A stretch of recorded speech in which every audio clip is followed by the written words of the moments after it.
नमस्कार, म सस्मिल अली।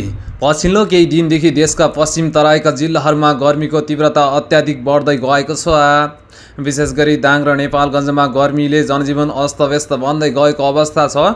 नेपालगञ्जमा आजको तापक्रम 45 डिग्री सेल्सियस नजिक पुगेको छ भने दाङमा अधिकतम तापक्रम 37 डिग्री सेल्सियस मापन गरिएको छ। मौसमविदहरूको अनुसार यो तापक्रम अझै केही दिनसम्म स्थिर रहने वा अझै बढ्न सक्ने सम्भावना रहेको जनाएका छन्। स्थानीय बासिन्दा र स्वास्थ्य कर्मीहरूले गर्मीका कारण वृद्ध बालबालिका र बिरामीहरूमा झनै जोखिम बढेको बताएका छन्। अत्याधिक तापक्रमका कारण दिउँसो सडकहरू सुनसान देखिएका छन् भने सर्वसाधारणहरू घरभित्रै सीमित हुन थालेका छन्।